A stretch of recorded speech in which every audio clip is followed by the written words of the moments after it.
네, 시청자 여러분 안녕하십니까, 임종윤입니다. 용감한 토크쇼 식설 금요일 순서 지금부터 시작하겠습니다. 오늘은 경제 한번 파고 들어가 보겠습니다. 올해 2분기 우리나라 성장률이 전기 대비해서 1.1% 성장을 했습니다. 0%대 나오지 않겠느냐 이런 우려가 많았기 때문에 그나마 다행이라는 해석도 나옵니다. 하지만 속을 들여다보면 걱정스러운 대목이 한두 군데가 아닌 것 또한 사실입니다.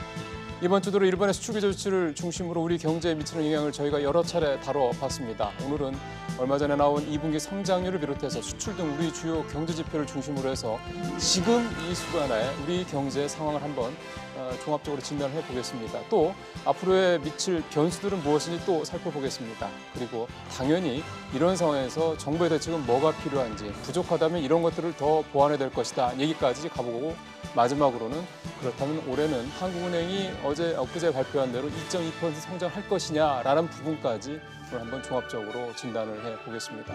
오늘도 여러분들의 말씀 준비를 들었도록 준비했습니다. 샵 3698, 100원의 유료 문자, 여러분들의 소중한 의견 기다리겠습니다. 자, 오늘도 세 분의 전문가 모셔서 함께 얘기 나눠보겠습니다. 제 오른쪽으로 현대경제연구원 최양호 고문 나오셨습니다. 고문님 어서 오십시오. 네, 반갑습니다. 예, 제 왼쪽으로 상명대 서지훈 교수 나오셨습니다. 어서 오십시오, 교수님.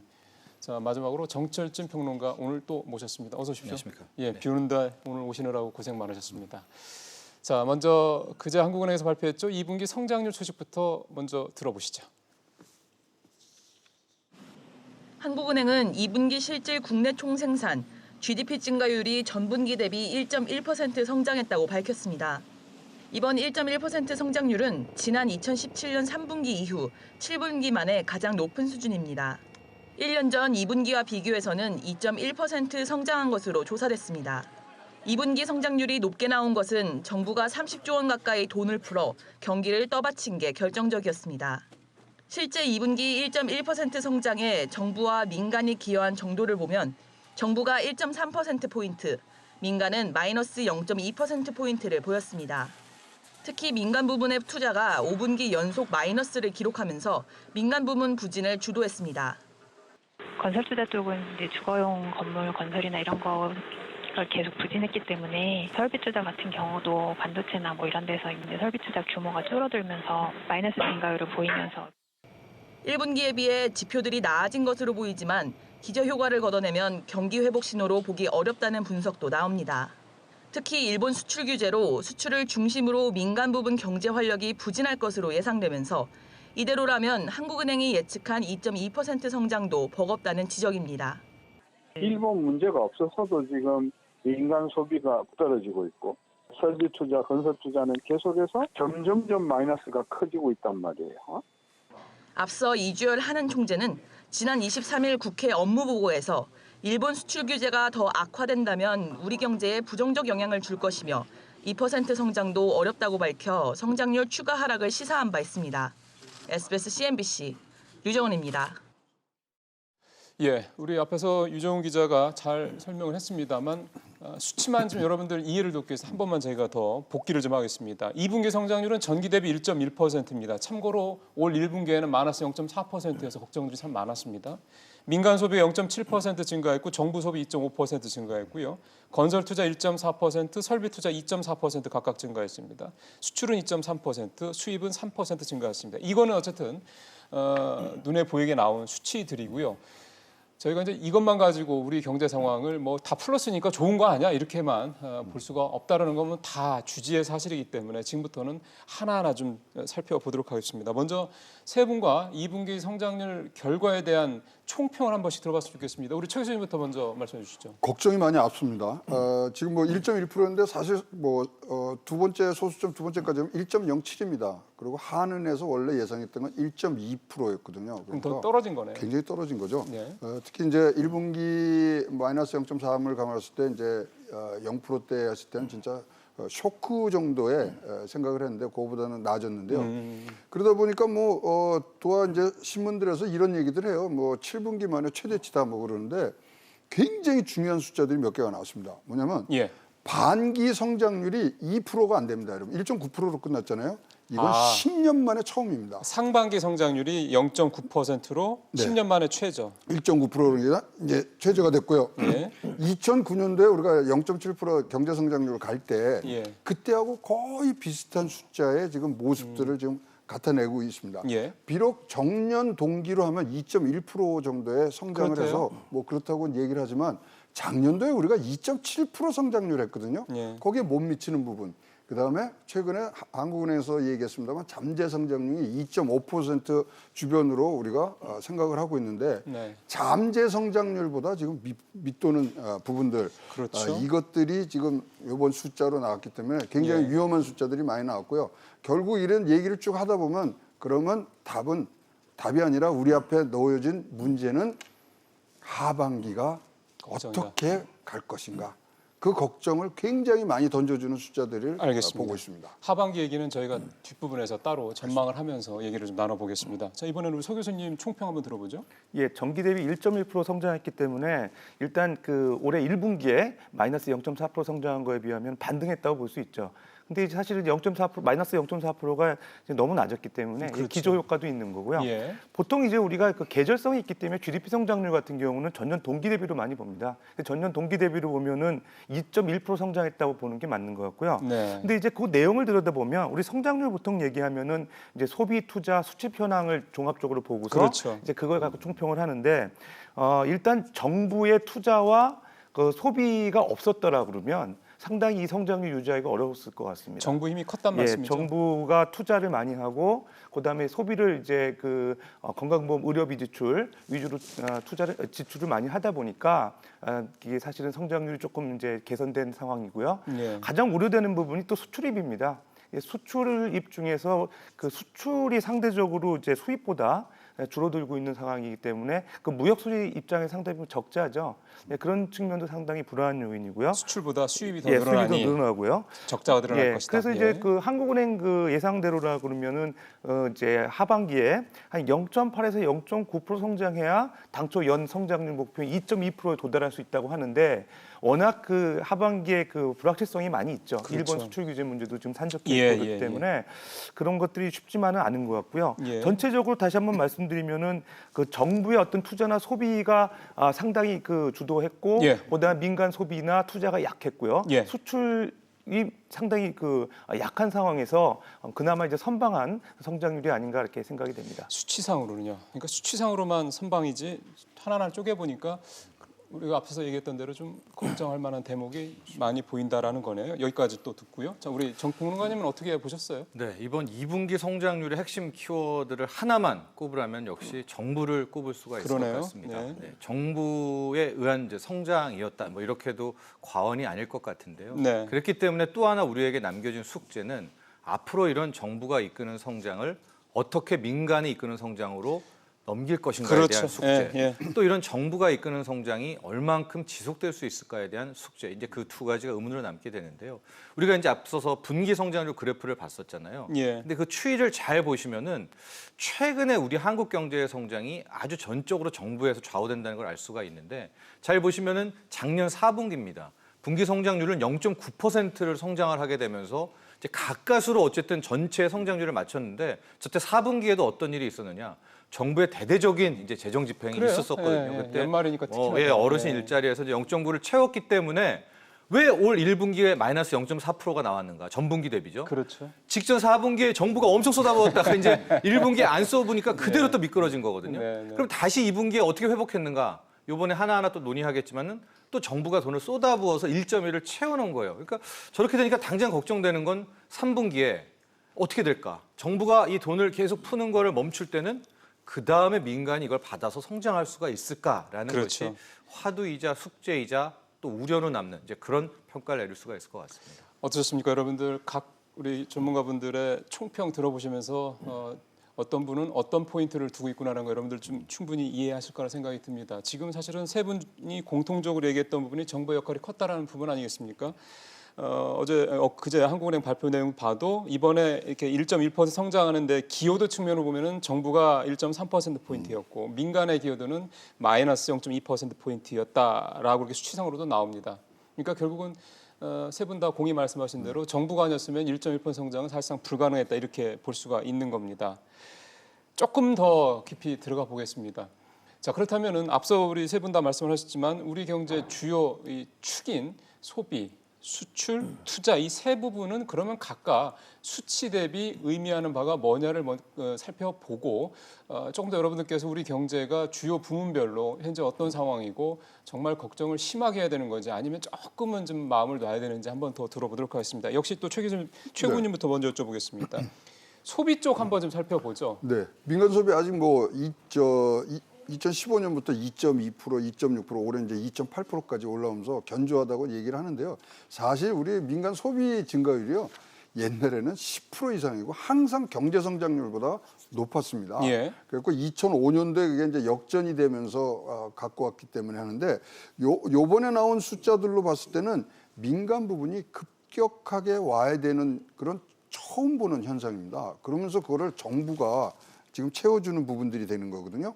과거에 볼 수 없었던 현상입니다. 아, 이게 그러면 과거라는 거는 예를 들어서 우리가 크게 그러니까 세게 위기를 겪었던 외환위기나 금융위기 때도 아닙니다. 그때하고 거의 같습니다. 왜냐하면 그때 수준이다. 2009년도에도 정부의 성장 기여도가 2.2까지 올라갑니다. 아, 이번에 1.3포인트였는데. 예, 1.3인데 그러니까 그때하고 굉장히 비슷해지는 거거든요. 네.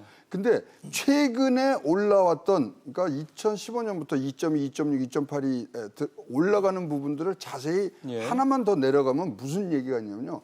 민간 소비에 뭐가 포함이 되느냐 하면은 우리 시청자들 잘 모르시겠지만 우리나라 사람들이 외국에 나가서 쓴 돈까지가 포함이 되는 거예요.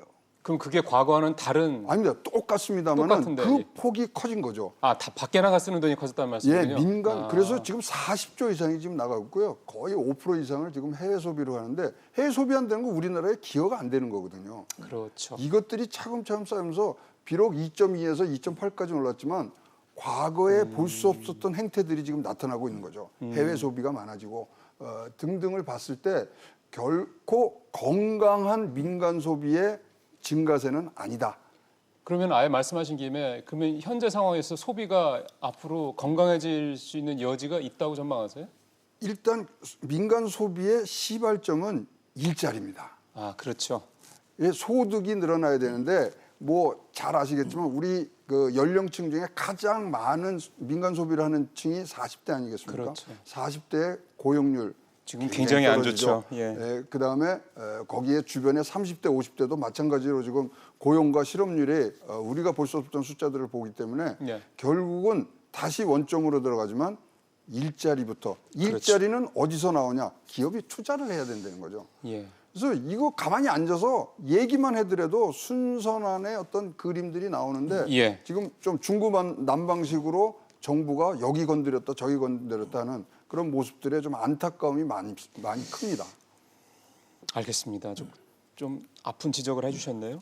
고용 문제까지 말씀이 나왔습니다. 당연한 얘기죠. 소득이 늘어야지 손을 쓰는 거니까요. 자, 그럼 이번에는 소비 쪽 얘기를 들어보셨으니까 이번에는 그렇다면 지금 이제 우리 최 고문께서도 투자 쪽 얘기까지 살짝 언급을 하셨기 때문에 우리 서정 교수님과 투자 얘기를 좀 해보겠습니다.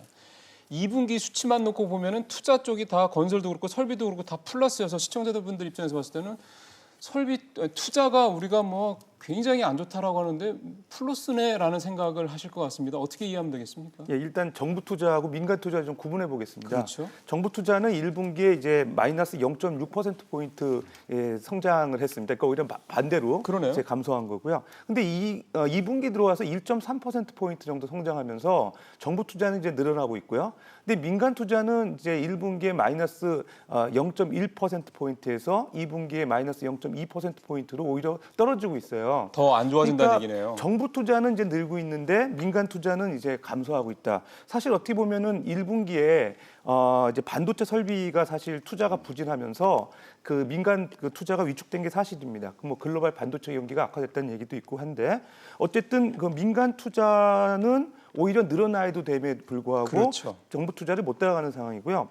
근데 이제 그 투자가 사실 중요한 요인 중에 하나가 일단 제조업에서 그 투자가 이루어져야 선행적으로 이루어져야 자본 구축이 되는 거죠. 그러니까 그렇죠. 이 자본재 구입을 통해 가지고 생산 가능 설비가 이제 확충이 되고 그걸 통해서 이제 어떤 부가가치 창출하는 그런 경제 구조가 된다는 측면에서 보면 네. 보통 우리가 건설 투자하고 그다음에 설비 투자 투자를 얘기하는데. 보통 총 자본 총 고정자본. 고정자본이라고 예, 얘기합니다. 예, 예, 그래서 예. 그 총 고정자본이 얼마만큼 형성돼 있느냐 그런 얘기를 많이 하는데 올해 그 1분기에 총 고정자본 형성 기여도라고 하는 거 정부의 역할을 놓고 보면 한 전년 동기 대비 한 0.6% 포인트 정도 늘어났어요.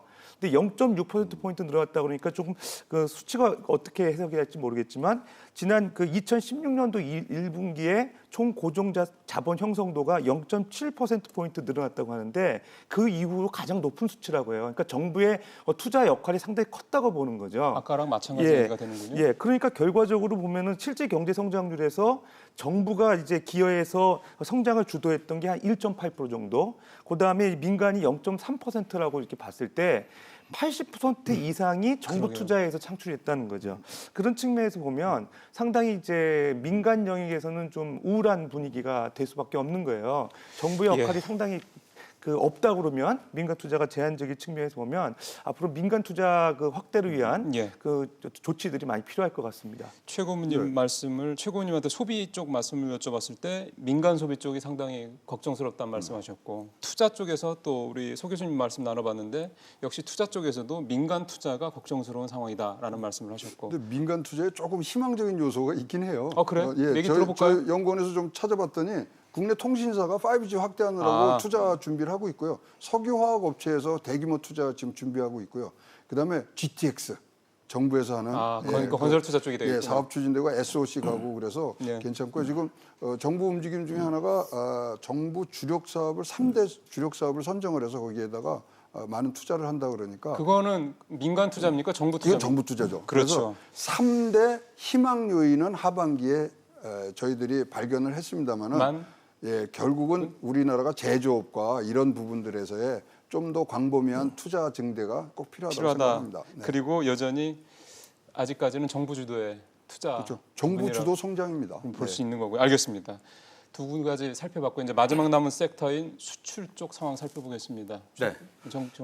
평론가님. 또 역시 이제 전 분기 바로 직전 분기인 1분기 대비하고 작년의 같은 기간 즉 작년에 4월에서 6월 이렇게 두 개를 나눠서 한번 수출과 수입을 비교를 해봐야 될 것 같아요. 그러니까 직전 분기 대비 올 1분기보다는 수출과 수입은 굉장히 양호합니다. 그 이유는 앞서 교수님도 기저효과 얘기를 했지만은 1분기에 수출, 수입, 수출 상황 굉장히 안 좋았거든요. 그래서 1분기와 비교했을 때는 수출 같은 경우에도 반도체, 자동차 약간의 이제 반등의 조짐도 나왔었고 수입도 괜찮게 증가를 하게 되면서 오늘 발표했을 때도 한국은행도 1분기 대비 수출이 양호했다. 그러니까 이 얘기를 들으면서 이게 뭐지? 반도체 안 좋다고 하는데 근데 그때 양호했다는 것은 이제 직전인 1분기 대비를 얘기하는 것이고요. 워낙에 그때가 안 좋았다는 얘기인 거죠. 그렇습니다. 우리가 이런 수출과 수입 같은 경우에는 연 단위로 비교하는 것이 이제 오히려 더 적합할 텐데 작년 4월에서부터 6월과 올해 4월에서 6월, 즉 작년 2분기와 올해 2분기의 수출과 수입을 비교해 보면 수출은 1.5% 늘어났고요.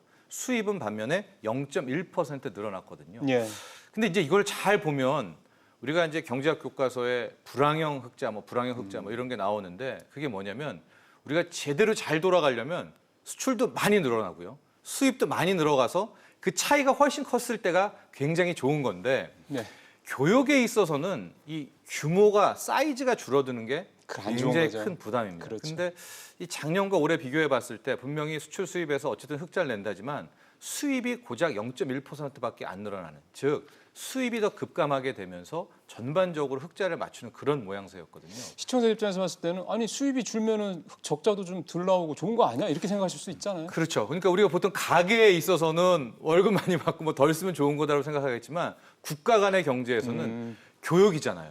어쨌든 이런 불황형 흑자보다 더 좋은 모습은 수입도 왕창 늘고 수출도 왕창 늘어서 그냥 이분을 맞추는 게 오히려 더 긍정적일 수가 있습니다. 왜냐하면 수입도 많이 늘어나면 관련한 국내 산업도 늘어날 수가 그렇죠. 있잖아요. 그런 효과였기 때문에 이 수출과 수입도 우리가 안심할 수는 없는 단계고 이제 당장 하반기에 좀 이따 얘기하겠지만 미중 무역 전쟁도 그렇죠. 지속되고 이제 일본의 경제 보복이 있기 때문에 여기에서 수출이 얼마나 버티느냐가 실은 정부가 얼마나 성장을 이끄느냐와 맞습니다. 함께 또 하나의 중요한 화두가 될 것 같습니다.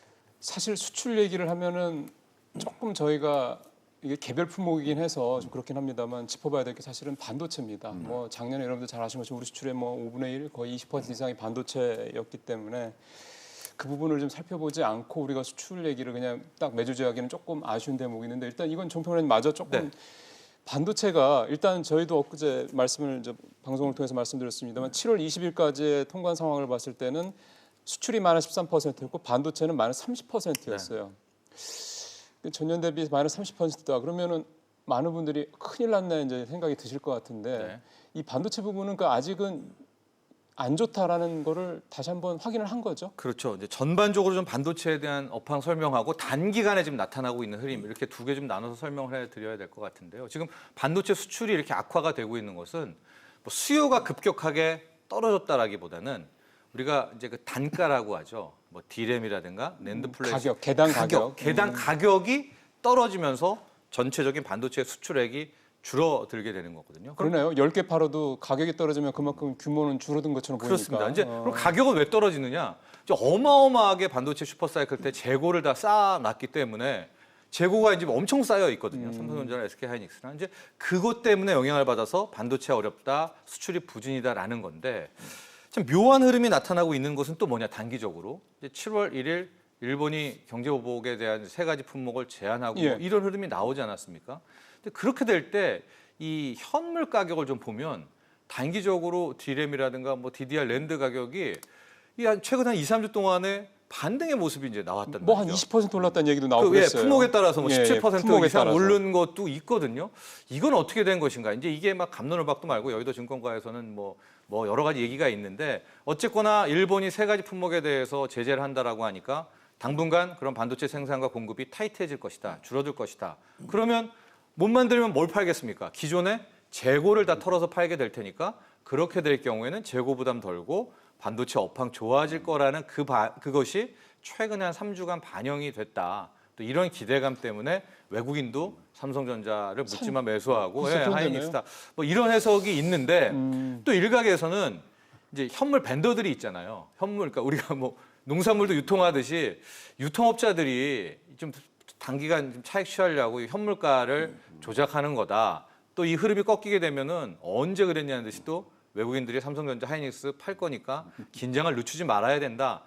요즘 이제 여의도 직구가 가보면은 매일 그 논란이 계속되고 그렇겠죠. 있는데 근데요, 골드만삭스에서 지난주에 비즈니스 리포트 냈어요. 반도체에 대해서. 뭐라고 그래요? 그렇고요. 재고 소진이 굉장히 앞당겨진다 그래서 골드만삭스가 이런 우리나라 반도체에 대해서 좋게 쓴 보고서가요. 2년 만에 처음입니다. 그동안에는 지금- 안 좋은 것만 쓴 건가 보죠. 예, 여기 뭐 떨어진다.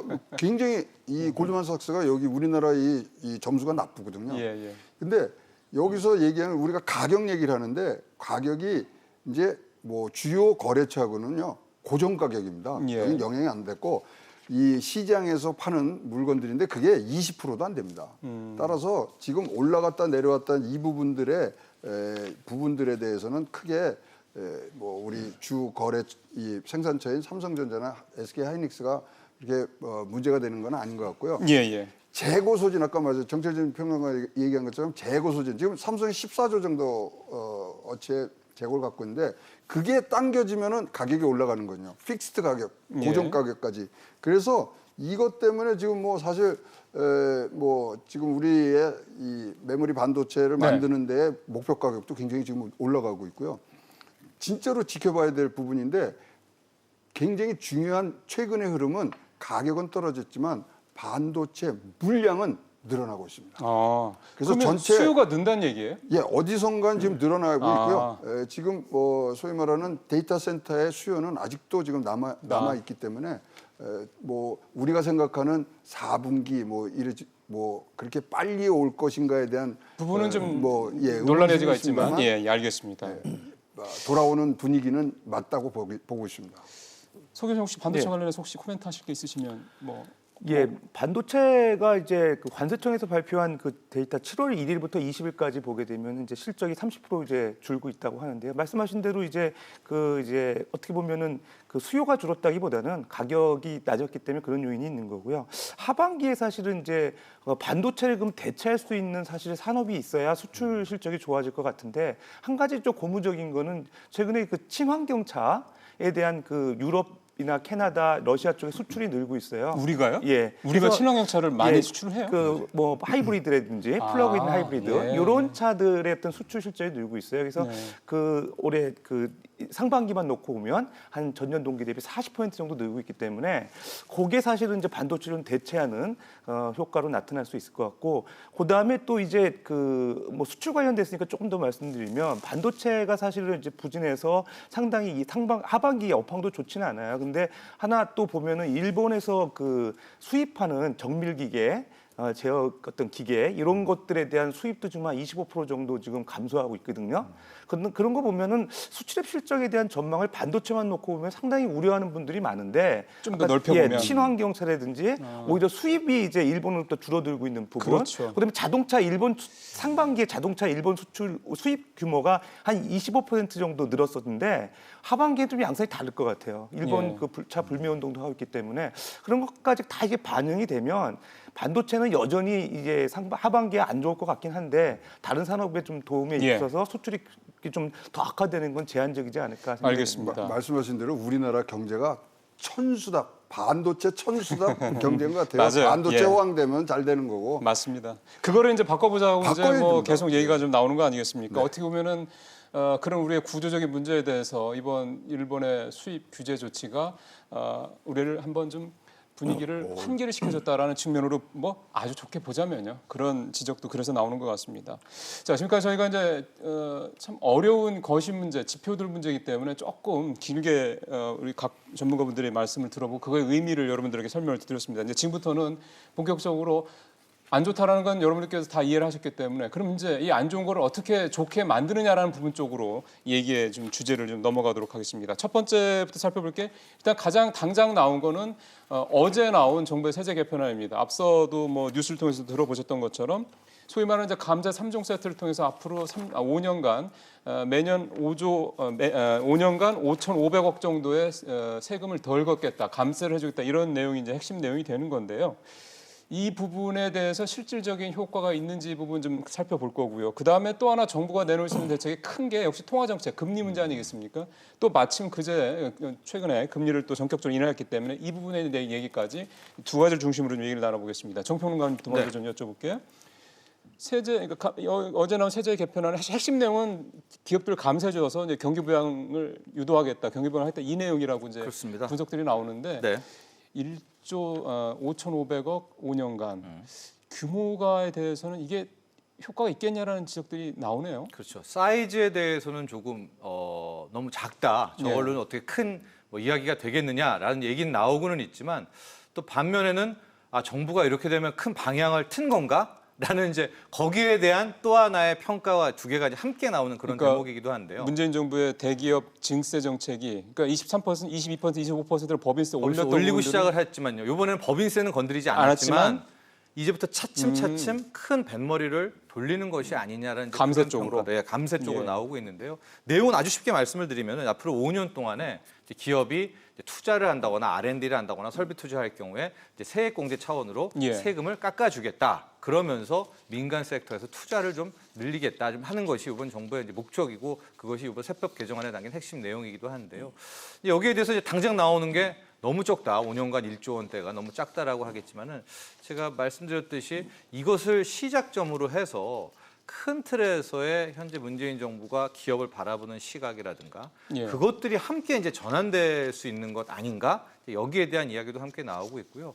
또 하나 이렇게 급격하게 얘기를 하는 것이 올해 어찌됐건 2.2%대 성장은 맞춰야 되고 네. 또 올해만이 문제가 아니죠. 이게 그럼요. 예. 내년 후년까지도 네. 분명히 고려해야 되는 차원이기 때문에 아마도 조금은 뜻밖이라고도 생각할 수 있습니다. 왜냐하면 기업 감세를 통해 가지고 이 한다라는 것이 현 정부의 그동안의 입장 상황에서는 쉽지 않은 결정이거든요. 예. 게다가 지금 엄청난 지금 재정 지출을 하고 있는 상황에서 아마도 기업을 바라보는 시각에 대한 조금의 전환 이런 쪽으로 초점을 맞추시면은 더 빠른 이해가 될 것 같습니다. 조금 더 들어가 볼까요, 서 교수님? 예. 일각에서는 문재인 정부가 처음 시작할 때와 지금의 경제 상황이 굉장히 다르니 이제 안 좋은 쪽으로 다른 거죠. 네. 그러다 보니까 처음에 대선 공약으로 내설 때는 뭐 대기업 증세 이런 식으로 갔지만 지금 상황이 바뀐 걸 감안하면 좀 융통성 있게 오히려 법인세 같은 거를 뭐 다시 원래대로 22% 내린다든가 이렇게 감세 조치를 한다든가 뭔가 이런 조치가 지금은 당장은 필요한 게 아니냐 이런 일각의 주장도 있는데요. 이 부분은 어떻게 보세요?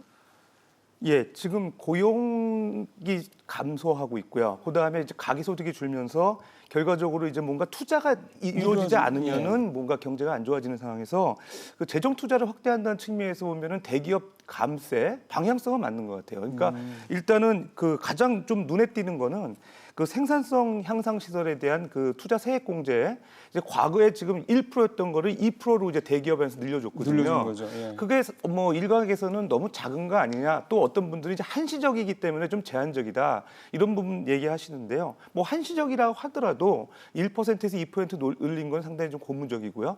그 과거에 이게 원래 3%였다가 지금 1% 줄인 줄였던 거였거든요. 거죠. 예, 근데 예. 이게 2% 늘린 거는 어느 정도 이제 투자를 위한 민간 투자를 유치하기 위한 하나의 그 대기업 감면이라고 보는 것 같고요. 방향성은 맞고 다만 이게 한시적이라는 게 조금 제한적인데 상황을 좀 보면서 이거를 조금 더 늘리던가 수치를 늘리던가 아니면 기간을 연장하는 그런 것도 좀 고민해 봐야 될 것 같습니다.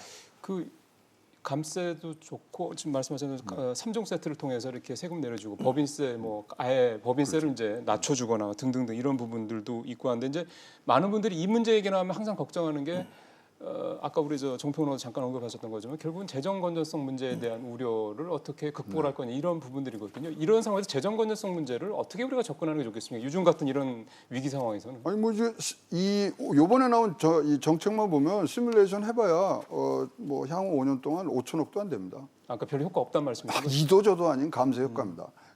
지금 저는 뭐 여기 방향성에 대해서 굉장히 많은 점수를 주면서도 발표하는 이 중계 방송을 제가 보면서 진짜로 의자에서 내가 떨어져 나올 줄 알았어요.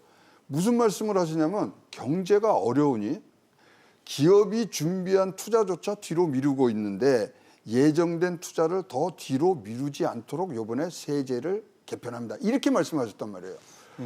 아니 지금 투자를 할 이 근거 아예 처음부터 만들 생각이 아무도 없는데 기업은 무조건 투자를 한다고 생각을 하시는 거예요. 아 그러면은 정부가 얘기한 그게 기업들의 현실을 잘 모른다는 말씀이시죠? 모르는 이건 진단이 완전히 틀린 거죠. 지금 기업은 투자할 생각이 아무것도 없어요. 그러면 투자를 하기 위해서 더 폭넓고 더 특단의 대책이 들어야지. 옛날에 뭐 준비해 놓은 거 왜 안 하십니까? 기업이 금리가 높아서 투자 안 하는 거 아닙니다. 지금 금리는 낮죠. 예, 기업이 돈이 없어서 투자하는 것도 아닙니다. 돈도 많죠. 투자할 수 있는 여건이 안 되고 불확실성이 많으니까 그 부분에 대해서 어떤 이 정부의 뭐 이 감세를 포함해서 여러 가지 조치를 바라는 거지. 예. 이제 딱 생각이 그거예요. 이것이 기업은 다 투자할 생각이 있는데 그것을 안 하고 있기 때문에 밀어준다. 그건 아닙니다. 알겠습니다. 설렁탕집 가는데 깍두기 맛있으니까 오라고 그러는 것 같아요. 설렁탕을 먹고 싶어야 그 집에 깍두기가 맛있는 거 아닌가를 우리가 따질 거 아닙니까? 거꾸로 됐다 이거죠. 반찬 갖고 이 설렁탕 먹으러 오라는 거 안 통한다 이거죠. 예, 설렁탕집이 아니라 깍두기집은 없으니까요. 그렇죠. 설렁탕집은 많아도 무슨 말씀인지 알겠습니다. 참고로 좀 말씀을 드리면 호주 같은 경우는 올해 상반기에 정권이 바뀌면서 130조 원 규모의 감세 법안이 의회를 통과를 했다고 합니다. 중국도 법인세를 25%에서 15%로 대폭 낮췄고 국민들 대상으로 이건 뭐 소득세 쪽으로 봐요. 소득세율도 낮췄고 그다음에 우리로 따지면 부가가치세인데 증치세라고 중국은 그런다군요. 증치세도 낮춰서 우리 돈으로 85조 원 규모의 경기 부양 효과를 좀 내려고 추진을 하고 있다. 이런 얘기들이 좀 외부에서는 전해지고 있습니다. 밖에서 그러니까 우리도 해야 되는 거 아니야. 이렇게 단순하게 이 문제를 보자고 이 말씀을 드리는 건 아니고요. 만약에 지금 정부가 아까 우리 정평론가님 그다음에 서 교수님 말씀도 하셨습니다. 만약에 정부가 지금 경제 상황을 감안해서 뭔가 좀 특단의 대책을 내놓을 시점이라고 판단을 한다면 내놔야 되는 나오는 대책 역시 특단이라는 생각이 들게끔 나와야 된다라는 맞습니다. 건데 세 분 다 지금 이번에 나온 대책의 규모라든가 효과 측면에서 봤을 때는 특단이라고 보기에는 미흡하다 이렇게 이해를 해도 되겠습니까? 혹시 서 교수님 좀 예, 그렇게 얘기하신 분들 근거는 이거죠. 사실은 이제 세수가 5년 동안에 줄어드는 게 누적법 기준으로 하면 한 4,700억 정도 되는데 그게 우리나라 전체 그 국가 예산의 한 500조라고 봤을 때 한 0.1%도 안 되는 수준이거든요. 그러니까 상당히 세수가 줄어든다고 해서 걱정할 만 하긴 많이 하는데 수치로 보면 얼마 안 되니까 미미하다는 얘기하시는 거죠. 그럼에도 불구하고 사실은 또 반대로 얘기하시는 분은 우리가 GDP 대비 국가 채무 비율 때문에 좀 더 우리가 신중하게 해야 된다는 분들도 있어요. 40% 얘기 그거 얘기하는 거죠? 그것도 있지만 지금 어쨌든 우리가 지금 한 36% 정도 되거든요. 그렇죠. 거기서 이제 더 늘리면 안 되는데 40%가 그게 임계치인지 아닌지는 차치하더라도 우리가 미국이 107%니까 우리가 좀 더 지나치게 낮다는 그런 논리는 아닌 것 같고요. 미국은 107%지만은 기축통화를 갖고 있기 때문에 상당히 좀 우려할 부분이 아니고요. 그렇죠. 제가 좀 주목하는 거는 이제 우리나라 국가 채무 증가율이에요. 2000년에서 2016년 사이에 우리가 한 11.6% 정도 국가 채무 증가율이 지금 나타나고 있는데 이게 OECD 국가 중에서 네 번째 높은 수치거든요. 빠른 속도로 국가 채무가 늘고 있다는 말씀이죠. 그거는 좀 정부가 소비가 늘면서 좀 부채가 늘어나는 속도가 빠르다. 요건 한번 주의 있게 모니터링해야 될 필요가 있을 것 같습니다. 알겠습니다. 사실은 저희가 정부의 재정 투자, 경기가 나쁘니까 정부가 재정을 곳간을 열어야 된다는 얘기는 잘 합니다만은 무조건 우리가 미국처럼 기축통화국도 아닌데 곳간을 마냥 열 수는 없기 때문에 이 재정 안정성 문제는 어쨌든 계속해서 같은 변수로 생각해서 가야 될 문제입니다. 정부가 이렇게 경기가 안 좋을 때 풀 수 있는 또 하나의 큰 정책, 재정 정책과 더불어서 또 하나가 바로 이제 통화 정책입니다. 근데 한국은행이 사실 선제적으로 금리를 내렸죠. 네. 그러다 보니까 그 이후에 또 이주열 총재가 추가로 더 내릴 수 있다라는 여지를 많이 남겨놨기 때문에 그러면 추가로 얼마나 더 내릴 수 있는 것이냐, 또 내린다 그러면 그게 정말로 경기를 부양하는 효과가 있는 것이냐, 이 부분 얘기를 좀 살짝 한번 짚어봐야 될 것 같습니다. 이거 우리 정평론가님 말씀 일단은 듣고 싶네요. 먼저 첫 번째 추가 금리 인하 가능성을 보면 역시 이달 말, 그 다음 주로 닥쳤네요. 미국의 연준의 FOMC 회의의 결과가 굉장히 큰 영향을 줄 것 같습니다. 근데 당초에는 이달 말에 이제 미국이 0.5% 포인트 인하한다라고 하다가 그래도 0.25% 포인트 인하하고 하반기에 한 번 더 할 거다 이제 이렇게까지 얘기가 나왔는데 오늘 새벽에 나온 시청자 여러분들도 미국 증시 좀 하락하고 그 원인을 아실 텐데 또 지금 갑자기 나온 의견이 이달 말에 미국이 0.25% 정도 한 번 인하하고 제롬 파월 연준 의장이 나와가지고 이 정도면 충분히 완화적이다. 이런 발언을 할 가능성도 있다는 게 조심스럽게 나오고 있거든요. 그 금리를 안 내릴 수 있다 이 말씀이죠? 아니죠. 한 번 내리고 이걸로 이제는 끝난다. 더 안 내리고 더 이상은 안 내리겠다는 이 정도의 발언을 하게 될 경우에는 이 다음부터는 한국은행이 굉장히 큰 또 숙제를 안게 됩니다. 그래서 일단은 한 번 내렸지만 또 언제 내릴 것이냐. 이건 그야말로 전적으로 이제 미국 연준, 미국 중앙은행에 달렸다 이렇게 볼 수가 있겠고요. 알겠습니다. 두 번째 효과 측면에서 보면 실은 현재 우리나라에 있어서 금리 인하는 그렇게 큰 효과는 없다고 봐요. 재정 경기 부양에 정책에 있어서. 경기 부양에 있어서. 왜냐하면 이미 굉장히 강력한 대출 규제가 있어요. 때문에. 그러니까 대출 규제를 두고선 금리를 낮춰서 경기 부양한다는 게 이게 굉장히 상호 모순적인 행동이거든요. 근데 금리가 내려가서 대출이자가 예를 들어 준다 그러면 네.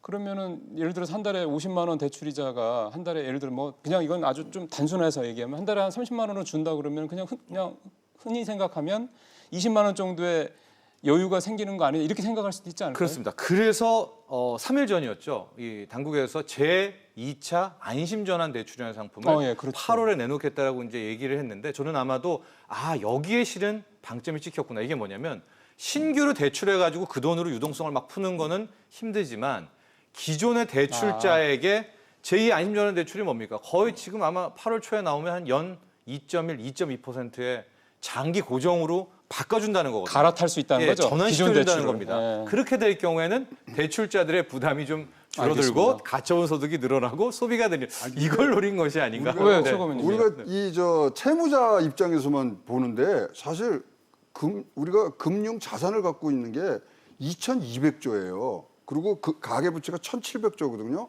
금리가 1% 떨어지면 저기서 22조가 빠지고요. 여기서 17조가 빠집니다. 그럼 우리나라 전체로는 5조가 손해가 나는 거예요. 우리나라 전체 GDP로 보면 5조 손해가 나는 금융 거다. 자산을 돌려서 금융 소득을 일으키는 데서는 빠지는 거거든요. 예. 이거 한쪽만 봐서는 절대 안 됩니다. 맞는 말씀입니다. 서 교수님께서 보시기에는 이 금리, 그러니까 통화 정책 문제에 대해서는 어떤 생각 갖고 계세요? 통화 정책이 일단은 기업 경기 부양하는 데 측면에서 도움이 안 되는 것 같아요. 왜 그러냐면 그 자금 조달 비용 측면에서는 당연히 금리가 떨어지면은 효과가 있는데 통화 정책을 통해서 금리를 낮췄음에도 불구하고 대기업들은 이미 이제 그 사내 유보금이 많기 때문에 자금 빌리지 않고요. 예. 중소기업이 문제인데 중소기업 같은 경우는 사실은 은행에서 돈을 빌리는 구조인데 은행들이 사실 금리가 떨어지면은요 주택담보대출 위주로 이제 가계부채 쪽으로 많이 이제 대출을 해주게 돼요. 네. 그러니까 사실은 이제 기업 경기충에는 도움이 안 되고요. 부정적인 측면에서 좀 우려되는 건 금리 인하가 되면 이제 가계 부채가 늘어날 가능성이 있는 거죠. 사실 가계 부채가 늘어나는 게 왜냐하면 이제 금리가 싸니까 이제 많이 빌리게 되면요. 지금 같은 규제 상황에서도 더 이렇게 빌릴 수 예를 있을까요? 들면은 이제 그 DSR이죠. DSR이나 LTV 같이 이제 주택담보대출은 공급 규제를 하는 거고요. 일반 그 신용대출 같은 경우는 사실은 이제 좀 늘어날 가능성이 있는 네, 거거든요. 그 여지가. 예. 네, 그런 측면에서 보면 가계부채가 늘어나면 사실 소비에 좀 부정적인 영향이 있어요. 왜냐하면 고정비가 늘어나기 때문에 소비에 제한이 되거든요. 그 문제를 정부가 좀 해결을 해야 될 필요가 있기 때문에 통화 정책은 지금 제한적이고 재정 정책 확장을 좀 효과적으로 해야 아마 이제 경기 부양하는 데 도움이 되지 않을까 생각이 됩니다. 그러니까 교수님께서 말씀 비중으로 봤을 때 재정정책, 통화정책 두 개의 칼을 쓸 때 통화 정책은 많이 통화정책보다는 제한적이라는 제한적이니 거죠. 재정 예. 정책을 좀 더 예. 확실하게 쓸 그것도 필요가 이제 뭐 있다. 말씀하신 대로 그냥 무조건 금액만 늘린 게 아니라 효과적으로 이렇게 이제 맞아요. 집중과 선택과 집중을 통해서 투자를 해야 될 것 같습니다. 예, 사실 뭐 추경 얘기도 저희가 뭐 여러 번 했습니다만 추경에 대한 효과에 대한 의문점들이 많은 것도 그게 적재적소에 제대로 필요한 만큼 들어가느냐에 대한 부분에 대해서는 그렇죠. 부정적인 평가들이 워낙에 오랫동안 누적되어 왔기 때문에 그 부분이 있는 것 같습니다. 혹시 최고위원님 통화정책 관련해서 아니 저 FOMC 얘기 좀 제가 지난주에 미국에서 뭐 관계되신 분들하고도 좀 얘기를 하고 그래요? 왔었는데 FOMC 지금 뭐 설명을 정철진 평론가 잘 해주셨지만 최근에 25bp를 내리는 게 콘센서스는 이루고 있습니다만은 저보고 한번 예측을 해보라 그러면 동결을 저는 얘기를 하고 싶습니다. 지표가 너무 좋아요. 금리를 안 내릴 거다. IMF가요 지난주에 어떻게 했냐면 올해 미국 성장률을 2.3에서 2.6으로 올렸어요. 고용 좋아요. 지금 농업 부문 뺀 건 너무나 좋고요. 소비 추세가 굉장히 좋습니다. 여기에서 금리를 인하할 이유가 하나도 없거든요. 그런데 최근에 존 윌리엄스라고 부총재죠. 부의장이 뭐 50bp를 내린다 그랬다가 거기서 진짜 모든 사람한테 문매를 맞았습니다. 그리고 내부에서 매파가 지금 금리 인하하는 거 반대하는 사람이 지난주에 2명이었고 그냥 유보적인 사람이 4명인데 지금 반대로 들어가는 숫자가 많아지고 있거든요. 예. 따라서 굉장히 시장에는 충격적일 수가 있습니다만은 미국 금리 동결의 부분도 우리가 지금 생각을 좀 해야 되고요. 그러게요. 그렇다면 우리 한국은행이 선제적으로 한 부분들에 대해서도 우리가 좀 다시 한번 지켜봐야 될 부분이 예. 있다. 이렇게 말씀을 드리고 싶습니다. 미국이 예상한 대로 금리를 안 내린다 그러면 사실 한국은행의 통화 정책의 그 여력도 상대적으로 위축될 수밖에 없다는 점은 분명히 감안을 해야 될 것 같습니다. 예, 지금 재정정책과 통화 정책에 대한 세 분의 말씀을 좀 정리해서 쭉 들어봤습니다. 자, 이번에는 우리가 이제 내년도 하반기뿐만 아니라 내년도 전망까지 쭉 하기에 앞서서 필요한 게 그러면 지금 그런 거에 큰 영향을 미칠 만한 좀 큰 변수가 뭐냐라는 부분인데요. 아무래도 뭐 여러분들도 충분히 감지하셨겠습니다만 최근에 일본의 수출 규제 조치, 그다음에 지금은 조금 뭐 가라앉았습니다. 역시 여전한 미중 무역 갈등 이 두 가지 부분을 일단 언급을 해봐야 될 것 같습니다. 뭐 따로 말씀하셔도 좋고요. 함께 말씀하셔도 좋습니다. 각자 세 분 말씀 한 번씩 이 두 가지 변수에 대해서 얘기를 좀 들어보도록 하겠습니다. 우리 정평론가님 먼저 해보실까요? 네. 이 변수들에 대해서 이거 외에 다른 변수가 있다면 그걸 말씀하셔도 좋고요. 네. 상관없습니다. 네, 역시 글로벌로는 두 가지 악재인 것 같습니다. 미중 무역 전쟁, 무역 협상에 대한 부분, 또 하나가 일본의 경제 보복에 대한 부분인데요. 일단 일본의 경제 보복 같은 경우에는 8.15 우리의 광복절이 굉장히 중요한 변곡점이 될 것 같습니다. 화이트 국가 제외 말씀이시죠? 배제인데 당초에는 이달에 이제 가그 결정이라고 하죠. 이미 이제 다 의견서까지도 다 받았고 가기가 화요일, 금요일 뭐 일주일에 2번 모여가지고 이제 결정을 하게 되는데 지금 모양새로는 7월에는 안 할 것 같아요. 그럼 8월 첫 주 화 아니면 금요일 날 가기 결정을 하면 그로부터 21일이거든요. 그렇다면은 왜 당장에 안 하는가? 이건 좀 이제 일본 나름대로의 어떤 좀 수싸움이 있지 않을까라고 보고 있어서 왜 제가 8.15 얘기를 하냐면 이제 8.15가 넘게 되면 아마도 일본의 꿍꿍이라고 해야 될까요? 그 어떻게 할 것인가가 명확하게 나올 것 같아요. 그러니까 결국은 정평원 의원님은 빼긴 뺄 거다라는 생각이신 거죠? 네, 빼긴 뺄 텐데 과연 일본이 이걸 중장기전으로 정말 한국에 대한 경제 보복을 갈 것인가 아니면은 8월 내에 끝나는 재료로 쓸 것인가가 8월 15일이 일단 지나게 된다면은 이제 일본도 근데 이제 아직도 많은 일본 전문가들도 지금의 저런 경제 보복이 일본 스타일은 아니다. 일본 이제 배포가 작으니까 세계의 문매를 맞을 행동은 이제 안 할 것이기 때문에 장기를 못 끌 것이다. 뭐 근데 이건 언제까지 예측 아닙니까? 우리가 이제 대응의 측면이 중요하기 때문에 8월 중순 넘어서까지도 만약에 일본이 지속한다면 또 이제 20일 이후에 정말 완전히 발동을 하게 된다면 화이트리스트 제외를 그렇다면 우리도 이제 일본이 장기전으로 가는 네. 수구나라는 걸 파악해서 대비를 해야 될 것 같고요. 알겠습니다. 미중 무역 전쟁 같은 경우에는 이제 참 공교롭게도 이달 말에 바로 다음 주입니다. 다시 이제 실무진 협상을 시작하게 된다고 그래요? 하는데 예. 또 이것도 뭐 결론부터 말씀드리면은 쉬운 타결은 거의 예상하기 어렵고요. 계속 이런 식으로 아마 갈 것 같은데 짧게 한 말씀만 더 드리면 시진핑 중국 입장에서는 이런 식으로 내년 1분기까지는 끌고 싶어 할 거예요.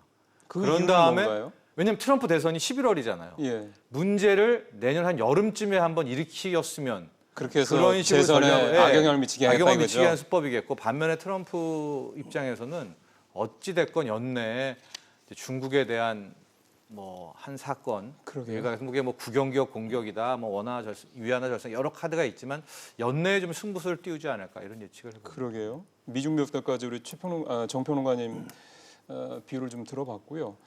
서 교수님께서는 이 외생 변수라고 해야 되겠죠? 예, 외생 변수가 뭐 올해만 놓고 보면 일단은 하반기에는 이제 우리 일본의 수출 규제 관련해서 이제 그 파이트리스트 배제하는 문제가 변수가 될 것 같아요. 이제 당초 예상대로라면 이제 7월 말까지 이제 여론 수렴해서 한 8월 초에 그 내각에서 그 결정을 해서 한 중순 이후에 이제 배제시키는 걸 계획을 하고 있는데 저는 뭐 항상 생각했던 게 과연 이제 즉결하게 이제 바로바로 이제 그 화이트리스트에서 뺄 수 있겠느냐 하는 좀 약간 불확실성이 많은 것 같아요. 왜 그러냐면 일단 그 반도체 소재라든지 정밀기계류에 대한 수입이 우리나라 입장에서 상당히 지금 하반기에 들어가면 줄어들 가능성이 있는 데서 일본이 과연 그 자국의 기업의 어떤 그 손실을 보면서 예. 이게 전격 단행할 수 있느냐 좀 불확실성이 있는 것 같고요. 그다음에 이제 우리나라가 만약에 이 화이트리스트를 우리나라에 배제시킬 경우에는 사실은 뭐 지소미아라고 하나요? 한일 군사정보보호협정 얘기죠. 거기서도 사실 맞대응할 가능성이 있기 때문에 상당히 이제 부담스러운 게 사실이고요. 그다음에 지금 WTO 제소하는 데서도 상당히 정치적인 문제, 경제에 보복했다는 이제 오해를 사고 있는 입장에서 일본 입장에서 예. 만일 화이트리스트까지 배제했을 경우에는 사실은 그게 더 현실화될 가능성이 있어서 그 WTO 제소하는데 상당히 불리한 입장에 놓일 가능성이 있어요. 일본 교수님은 나름대로. 안 뺄 수도 있다라고 보시는 저는 거예요? 그래서 뭐 빼더라도 몇 개 품목에 대해서 제한적으로 이제 규제를 하는다고 할 가능성도 있고요. 뭐 1,100개 이런 게 아니고. 전격적으로 뭐 40개 감리 품목에 대해서 일괄적으로 수출 규제해서 개별 허가 내주는 이런 것까지 가기에는 조금 한번 지켜봐야 되지 않을까 생각이 듭니다. 알겠습니다. 최고문님은 외생 변수 어떤 포인트를 잡고 계십니까? 그 일본 수출 규제의 목적이 뭐냐? 우리 본질을 좀 알아야 되는데 사실 뭐 때리고 들어온 게 우리나라 반도체지 않습니까? 예. 근데 우리나라가 반도체 2030 시스템 반도체 1위를 가기 위한 지금 포석을 깔아놓고 시작을 하고 있거든요. 이것은 AI 시대라든가 자율주행 시대 5G에서 가장 중요한 건데 사실 이거 치러 들어온 거예요. 일본이. 다른 거 그러니까 아닙니다. 지금 게 아니라 미래 거를 친다 그래서 이거죠. 니네 같이 갈래? 아니면 우리의 생태계 같이 만들래? 뭐 등등의 지금 메시지가 계속 오고 있거든요. 따라서 이 일본과 한일 간의 관계는 저는 계속적으로 상수화될 수밖에 없는 그러한 문제로 갈 수밖에 없다. 그래서 정말 장기화된다는 말씀이네요. 담담하게 우리가 뭐 대응을 해야 될 것 같고요. 이게 미중 무역 전쟁하고 똑같은 양상입니다. 미국이 중국 제조 2025를 때리듯이 일본은 우리의 반도체 2030을 때리고 있는 모양이라서 상수화되고 있는 부분들이 많아서 그것을 상수로 놓고 변수가 아닌 거기에 어떻게 대응하느냐를 우리가 계속적으로 뭐 문제 제기를 하고 할 수 있는 걸 하고 덤덤하게 예. 뭐 이렇게 나가는 것이 그것이 맞는 방법이라고 생각을 합니다. 뭐 가장 최근에 저희 넷 중에서 가장 최근에 미국 갔다 오신 분이시기 네. 때문에 미중 무역 갈등도 혹시 뭐 코멘트 들으신 게 있으십니까? 아니, 거기는 6개월 시간표를 좀 들고 갔다는 얘기를 좀 들었고요. 누가 들고 갑니까? 미국에서 지금 상하이로 가는 아. 거거든요. 그래서 6개월 시간표를 갖고 갔고 지금 일단 미국이 유화 제스처를 좀 했습니다. 화해에 대해서 미국 기업이 수출하는 부분에 대해서 50개 정도는 면제를 해주는 부분들 조금 유화된 얘기가 나왔고요. 중국도 콩 산다는 얘기 뭐 하던데. 네, 뭐 이제 등등의 예. 조금 진전된 부분들이 나는데 일단은 뭐 아주 굉장히 강력한 얘기로 6개월 정도의 시간표다는 얘기가 나왔고요. 예. 그다음에 지금 트럼프가 힘을 얻고 있는 부분은요. 여야 막론하고 공화당까지 지금 미중 무역 전쟁에 대해서는 굉장히 지지를 받는 그런 지금 예. 이 정계에 도움이 있어서 예.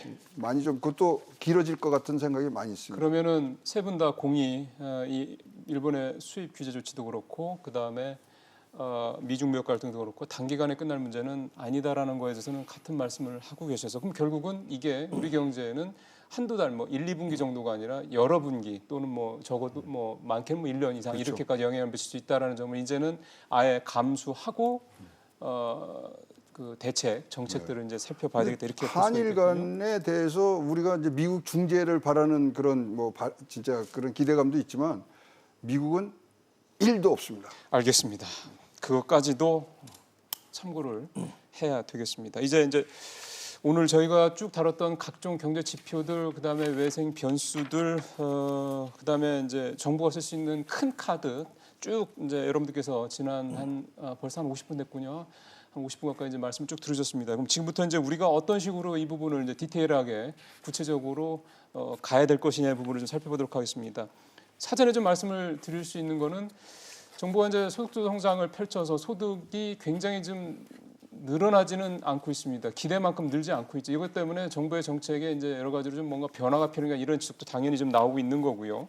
게다가 이렇게 앞서 좀 쭉 들으신 대로 외생 변수들이 계속 더 나오고 있고 또 커지고 있다 보니까 우리로서는 참 여러 가지로 힘든 국면에 지금 빠져 있다라는 것을 다시 한번 좀 확인할 수 있었습니다. 그런 것들이 현재 지표로도 나타나고 있고요. 그럼 지금 상황에서 우리가 어떻게 좀 대응을 할 것이냐. 지금부터는 우리 세 분이 각각 생각하시는 대안들을 한번 들어보는 시간을 좀 가져보도록 하겠습니다. 뭐 시작 우리 최 교수님 먼저 하시죠. 저는 요새 제 아호를 감세로 놨습니다. 감세 최양호라고 좀 얘기를 하고 다니는데요. 자, 감세가 왜 중요하냐면요.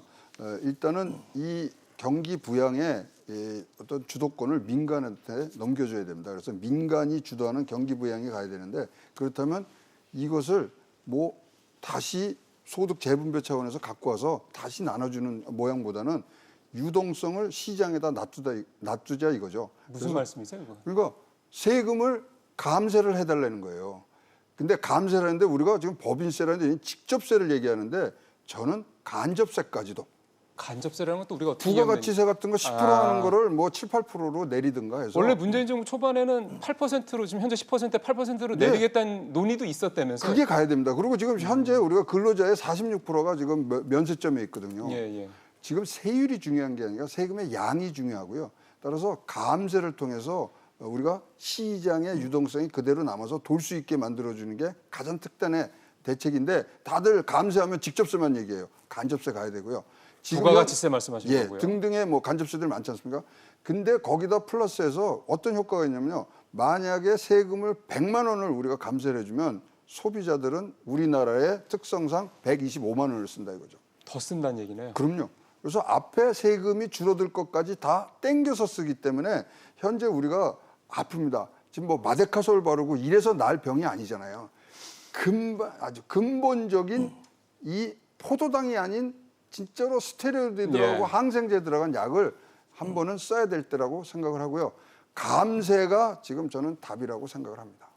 그러면 짧게 한 말씀만 더.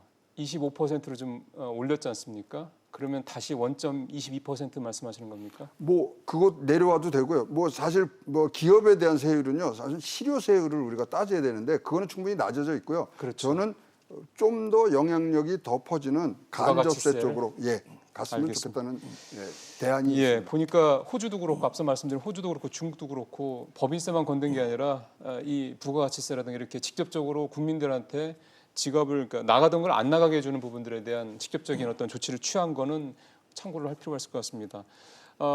정평론가 네. 말씀 듣고 싶네요. 저는 이제 정부가 정부 재정 그 다음을 이제는 생각할 때다 이렇게 보고 있습니다. 예. 이제 올해야 어떻게든 정부 재정으로 일단 가고요. 추경도 통과돼야 된다 말아야 된다 여러 개가 있지만은 역설적으로 현재 경기를 살릴 수 있는 방법은 또 추경밖에는 없습니다. 왜냐하면 현재 문재인 정부는 여타 다른 정부가 썼던 경기 부양 방식들 일종의 버블을 만든다든가 자산버블을 만든다는 걸 안 쓰겠다는 거거든요. 그래서 어쨌든 재정 집행을 통한 경기 부양을 가게 될 텐데 제가 말씀드리고 싶은 건 이제 그 다음은 카드가 있냐는 거죠. 과연 2021년, 20년, 21년 여기에는 이제 재정을 언제까지 쓸 수 있을지 없을지 모릅니다. 당장의 세수가 줄어들게 되면 또 적자 재정 문제 이렇게 나오게 될 거거든요. 그래서 저는 그러면은 정부 재정을 통한 성장 그 다음은 뭘까? 역시 핵심 키워드는 규제 완화인 것 같습니다. 민간 섹터를 살리려면 규제를 적극적으로 완화를 하되 어제 또 윤석열 검찰총장이 뭐 공정 경쟁 얘기를 했거든요. 근데 네. 이 두 개가 다른 건 아니거든요. 그러면 예, 공정 경쟁을 하면서도 규제를 풀어줄 수가 있는데 우리가 그동안의 착각은 규제를 완화하면 이게 공정 경쟁이 무너질 것 같은 이제 그런 이걸 같이 놓고 생각을 했단 말이죠. 네. 그래서 저는 공정 경쟁만 영위 선다면 규제 얼마든지 풀어주면서 이제는 새롭게 성장 엔진을 민간 섹터에 돌려야 될 때라고 보고 있어서 정부 재정을 뭐 올해까지 하되 오늘 이미 뭐 2009년 세법 개정안도 얘기했지만 이런 방식으로 이제 규제 완화에 대해서 물꼬를 터야 됩니다. 그렇지 않고서는 저 기업들에 쌓여 있는 600조 넘는 돈 안 풀 거예요. 아마 기업들이 끝까지 주고 있을 거거든요. 예, 그런 식으로 사실은 좀 그 돈을 좀 빼와야 됩니다. 이제. 참고로 뭐 MB 정부 때 박근혜 정부 때 우리가 흔히 굉장히 기업 프렌들리라고 했던 두 정권 동안에 기업들 위보금이 500조에서 700, 아니 900, 아니 1000조로 2배가 늘었다고 하더군요. 그런 걸 보면은 그러니까 정부가 아무리 친기업적인 정책을 헐싹 편다 하더라도 결국은 투자는 기업이 하는 거지 정부가 뭐 밀어준다고 하는 건 좀 다른 차원의 문제인 것 같습니다. 물론 인프라를 만들어주는 건 중요하겠지만요. 자 마지막으로 같은 질문을 우리 서 교수님한테 좀 듣고 싶습니다. 한 세 가지 정도 말씀드릴 수 있을 것 같습니다. 일단 수출입 그 수지 개선에 노력을 좀 해야 될 것 같고요. 우리나라 전체 수출의 반도체가 차지하는 비중이 한 20% 되기 때문에 네. 어쨌든 일본 수출 규제로 인해서 상당히 소재 확보에 어려움이 있기 때문에요. 최근에 이제 그 우리 생산성 향상 시설에 대한 세액 공제라든가 그다음에 이제 신성장 R&D 비용에 대한 그 세액 공제 비율을 상당히 좀 그 확대할 필요가 있고요. 한시적인 것도 좀 연장시킬 것도 한번 심지어 고려할 필요 있고요. 그다음에 민간 소비 확대를 위해서 사실은 지금 그 신용카드 세액 공제가 너무 낮은 것 같아요. 그러니까 지금 한 15% 정도 되거든요. 많이 낮춘 거잖아요. 낮춰졌는데 사실 우리 민간 소비에서 차지하는 비중이 한 77% 정도 돼요. 우리가 카드를 많이 카드를 쓰죠. 많이 쓰는데 네. 이게 사실은 특히 이제 고소득일 경우에 고가 내구재 쓰는데 소비를 사실 카드로 많이 쓰거든요. 예. 그런 거에 비하면은 사실 소비 늘리는 데는 사실은 그 세액 공제를 좀 인센티브를 줘서 신용카드 좀 많이 쓸 수 있게끔 하는 것도 민간 소비 확대 하나의 방법일 것 같고요. 감세네요, 감세. 예. 그다음에 이제 그렇죠. 마지막으로는 이제 그렇죠. 가계소득 향상을 위해서 좀 실업률, 고용률 개선에 좀 노력을 해야 될 것 같아요. 지금 일자리를 만들어낸다 말씀이신가요? 제 최저임금 상승률 같은 경우는 올해 작년 말에 한 16.4%로 전년 대비해서 7%에서 배가 올랐는데 오히려 임금 상승률 같은 경우는 작년 말 기준으로 해서 4.7%로 이제 사실은 그 2012년 4.5% 이후 최저치거든요. 그러니까 어떻게 오르긴 보면 올랐지만 많이 안 최저임금 오른 거네요. 상승률은 많이 예. 오르는데 임금 상승률은 두나 세죠. 그거는 어떻게 보면 왜 그러냐면은 전체 그 노동자들이 받는 임금의 총합 개념으로 봤을 때 얼마만큼 임금이 상승했냐고 보면 사실은 이제 고용률이나 그다음에 실업률이 좋아지지 않는다는 거예요. 그렇죠. 그런 측면에서 사실은 우리가 경기가 안 좋아지게 되면은 결국 고용을 하려고 하는 이제 실업자들이 어떻게 보면 그 취업이 안 될 경우에 구직 활동을 포기할 수도 생기게 됩니다. 쉬는 사람들이 그렇게 되면 고용률이 더 나빠지기 때문에 네. 일자리를 만드는 노력도 해야 되고 그다음에 또 양질의 일자리를 만드는 노력도 좀 병행해서 하게 되면 이제 좀 가계소득 향상하는 데 도움이 되지 않을까 생각이 돼서요. 수출입 수지 개선, 그다음에 민간 소비 확대, 그다음에 가계소득 향상을 위한 정부의 노력이 필요할 것 같습니다. 예, 사실 정부가 뭐 일자리 늘리려고 애를 많이 쓰는 거 우리 다 알죠. 근데 그 포인트가 대부분 지금 우리 서 교수님 말씀하신 건강하고 질 좋은 일자리라고 하기에는 좀 부족한 부분들이 좀 많다라는 점 때문에 약간 이제 정부의 어떤 그런 노력이 좀 평가가 좀 절하되는 그런 부분도 분명히 있고요. 세 분 말씀을 쭉 들으니까 얼추 좀 좁혀지는군요. 정부가 좀 더 과감하고 좀 화끈한 확실한 이런 어떤 경기 부양 정책을 좀 더 찔끔찔끔이 아니라 펼쳐야 될 필요가 있고 이럴 때 특히 일본이 이렇게 치고 들어올 때 우리의 좀 뒷덜미를 잡을 때 정말 과감한 규제 완화를 통해서 뭔가 좀 변화를 줘야 된다라는 말씀을 정 평론가님 말씀도 그렇고 소 교수님 말씀한 대로 결국 이런 부분들이 합쳐져야 고용이 늘어나지 않겠냐 이런 생각으로 연결이 됐네요. 오늘 세 분 말씀이 딱 그렇게 짜 맞춘 듯이 오늘 딱 나오셨습니다. 오늘 세 분 말씀 잘 들었습니다. 고맙습니다. 예, 감사합니다. 예.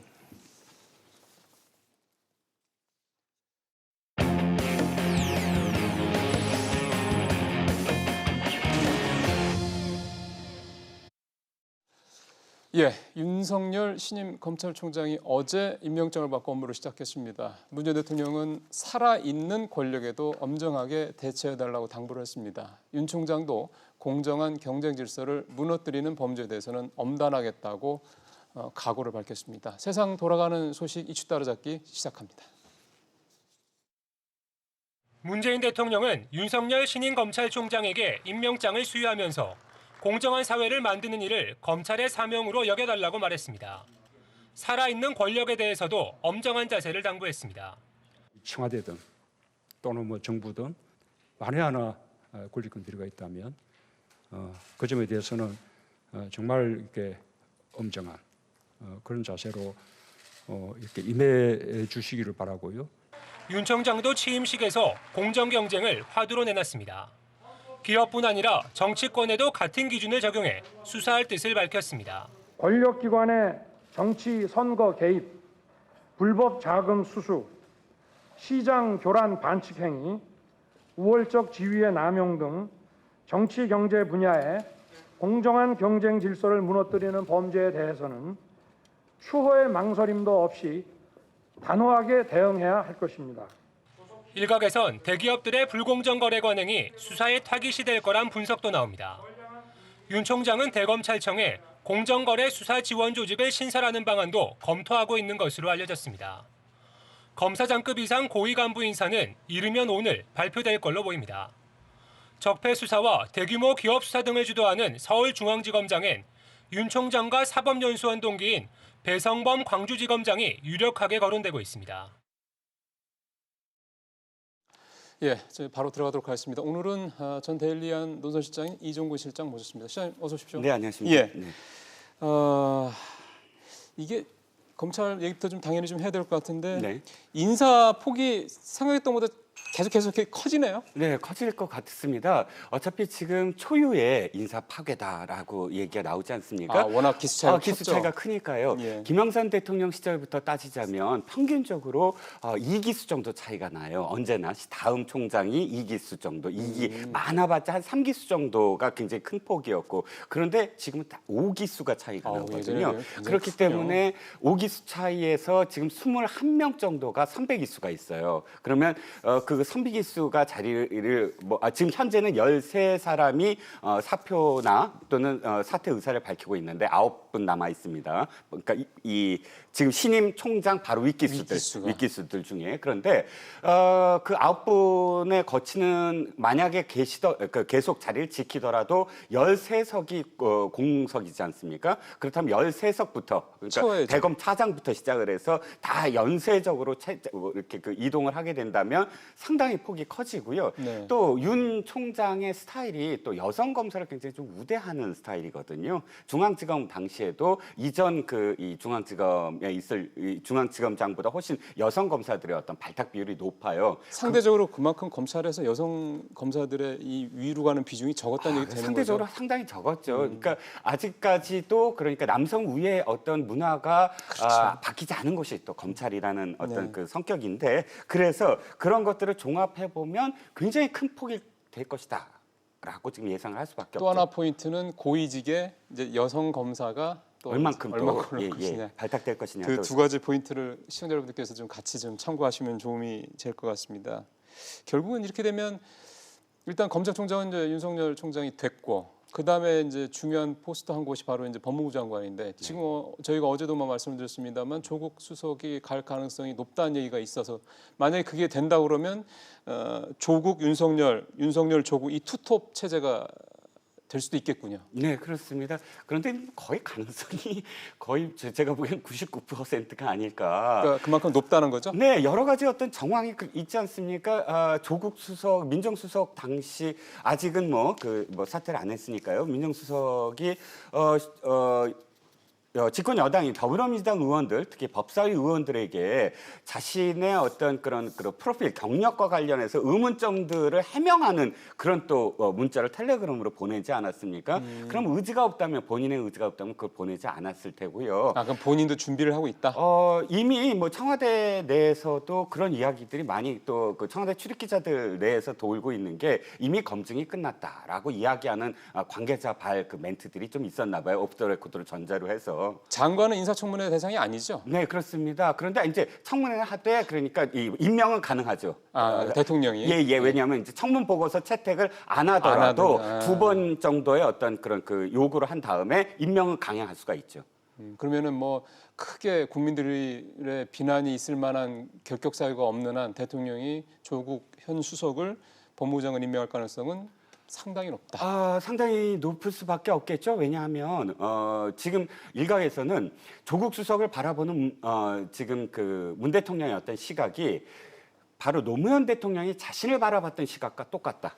즉 노무현 대통령이 민정수석으로 문재인 변호사를 임명했을 때 바로 그 심정, 어떤 심정이었냐면 검찰 개혁을 완수할 사람은 문재인 변호사 당신밖에 없다라고 민정수석으로 그 부산에 있는 변호사를 끌어올렸을 때 바로 그 심정이 지금 문재인 대통령에게 있어서 조국 수석을 바라보는 그 심정 아니겠느냐. 그러니까 문재인 대통령도 본인 입 말씀으로 그랬죠. 그러니까 많은 기자들이 또 여론이 조국 수석이 총선에 나오는 거 아니냐라고 했을 때 문재인 대통령 이렇게 애들러 말씀하시지 않았습니까? 나가고 안 나가고는 조국 수석의 마음이지만 그럼에도 불구하고 조국 수석이 민정수석이나 혹은 공직을 그만두는 것은 검찰 개혁을 완수할 시점이다. 라고 표현을 하셨어요. 그러니까 아마도 지금 현재 완수했다고 볼 수는 없지 않습니까? 그렇죠. 네, 법무장관에 내정한 건 거의 확실해 보입니다. 그러면 이제 지금 그 말씀대로라면 본인이 이제 노무현 대통령 당시에 참여정부 당시에 이제 그 검찰 개혁 이 부분을 이제 본인이 했어야 되는데 못했던 부분들이 이번에 이제 이 조국 윤석열 이 투톱 체제를 통해서 완수를 하겠다는 의지가 굉장히 강하다. 네, 그럼요. 당연히 문재인 대통령 또 문재인 정부의 어떤 여러 가지 정책들, 외교 정책이라든지 뭐 또 다른 어떤 뭐 개혁과 관련된 여러 가지 정책들을 들여다보면 사실상 노무현 정부에서 못했던 것들을 완수하겠다라는 정책들이 굉장히 많잖아요. 특히나 검찰 개혁은 아마도 문재인 수석이 지켜봤었던 검찰과의 대화에서 노무현 대통령이 어떻게 곤혹을 치렀는지를 지켜봤던 문재인 당시 수석, 지금의 대통령 입장에서는 검찰 개혁이야말로 우선순위다라고 생각하고 지금 정부를 시작하지 않았나 싶습니다. 그러게요. 자유한국당 쪽 얘기 좀 가볼까요? 네. 원래 5.18 망언 때문에 당권 정지 3개월 징계받고 했던 김순례 자유한국당이 최고위원이 어제 최고위원회 참석을 해서 뭐 여러 가지 여론이 많았는데 결국은 최고위원직을 유지를 한 모양이 됐는데요. 네네. 지금 상황에서 가뜩이나 뭐 친일 뭐 이런 부분에 대한 그 부담을 많이 느끼고 있는 자유한국당이 이 조치가 적절하냐라는 지적들이 나오네요. 네. 자, 일단 지금 자유한국당 입장에서는 이렇게 밝히고 있습니다. 자, 당원권 정지는 3개월 이 당의 어떤 당원 당규대로 갔지만 그러나 최고위원직은 선출직이다. 이미 전당대회에서 선출을 했다. 당원들이 선출을 했기 때문에 선출직을 바로 당원권 정지라는 어떤 이유로 선출직에 있는 위원을 하차시킬 수는 없지 않느냐. 그건 이제 당원 당규상에 검토를 해봤다. 많이 검토를 해봤지만 그건 불가능하다는 게 이제 이 자유한국당 입장인데 문제는 이겁니다. 그것이 옳고 그르고가 문제가 아니라 5.18 망언과 관련된 논란이 지금 굉장히 오랫동안 계속되고 있어요. 근데 어떤 이슈를 끊어내야지만 새로운 어떤 이슈를 끌려가지 않고 이슈를 끌어서 주도해 나가야 되는 것이잖아요, 정당은. 그런데 이것은 지금 끌고 나갈 수 있는 주제가 아니잖아요. 방어적인 입장인데 지금 또다시 최고위원회 어쨌든 당원 당규를 이유를 들어서 복직시키면 당연히 이것이 오늘 이 이슈로 오늘 이슈로 올라간 것처럼 다시 한번 또 끌려다니는 상황이거든요. 그러면 고심을 해야 되는 게 지도부가 이것을 단절시키려면 물론 끊임없이 뭐 다시 어떤 비판이 오겠지만 끊어내려면 어떻게 해야 되는가의 묘수가 필요하다. 예. 실질적으로 이것을 끊어낼 수 있는 시기가 굉장히 있었다는 거예요. 적절한 시기. 왜냐하면 예를 들어서 지금 당대표인 황교안 당대표가 당대표를 임명됐을 때 사실 이건 내 임명 전에 한 망언이므로 내가 책임질 수 있는 부분은 내가 책임지겠다. 뭐 예를 들어서 광주에 내려가서 직접 사과를 하고 그러나 이 윤리위와 관련해서는 이 정도에서 받아들여 달라라든지 그러니까 여러 가지 어떤 포인트들이 있었는데 지금 질질 사실 그것을 시기를 계속 끌고 그러네요. 시기를 깨고 그러다가 이제 와서 다시 복직. 근데 복직에 대해서는 이유가 아무리 명확하더라도 또다시 이슈가 끌려다니는 이슈. 그렇다면 당에 어떻게 도움이 될 수 있을까라는 그러게요. 거는 좀 계산을 해봐야 되는 문제가 아닌가. 그러니까요. 그거는 꼭 당의 문제가 아니라 본인도 좀 생각을 해봐야 될 문제 같은데 어쨌든 그렇게 됐고요. 또 하나 개별 의원 문제가 바로 박순자 의원인 것 같습니다. 상임위원장 자리를 이제 내놔야 되는데 안 내놓고 계속 버틴다 뭐 이런 식의 얘기가 나오면서 어제는 이제 나경원 대표 얘기까지 이제 나온 상황에서 이게 진화가 되는 게 아니라 오히려 더 확산이 되는 느낌이 드네요. 네, 그렇습니다. 사실 지금 한국당은 개혁을 해야 돼요. 한국당의 어떤 이미지를 바꿔야 되고 한국당이 지금 현 정부의 뭐 어떤 예를 들어서 일부 실정으로 인해서 지지율이 이 정도라고 한다면 이거보다 사실은 예전에 어떤 뭐 한나라당 당시에 보수의 어떤 지지층의 지지율로 회복돼야 되거든요. 회복 못 되는 것은 뭐냐면 자신들을 개혁하지 못하기 때문에 칼을 현 정부에만 들이댔지 자신들 향해서 칼을 들이대지 못하고 있거든요. 칼을 들이대면 뭘 해야 되냐면 기득권을 내려놔야 돼요. 그렇죠. 그런데 지금 박순자 지금 의원 또 국토위원장의 지금 행태는 기득권을 지키겠다는 모습으로밖에 읽히지 않는 거예요. 내막을 들여다보면 이거죠. 국토위원장직을 자신이 이제 2년 동안 하기로 했는데 지금 홍문표 의원이 1년씩 하기로 했다라고 이제 교체를 해야 된다라는 것은 말이 안 된다. 이미 나경원 원내대표도 알고 있다. 나는 2년 하겠다. 라는 게 이제 어저께 정론관에서 장장 40분간에 걸쳐서 기자회견을 한 거거든요. 근데 결론은 이거예요. 나는 국토위원장 자리를 지키겠다. 그러니까 안 내놓겠다. 안 내놓겠다.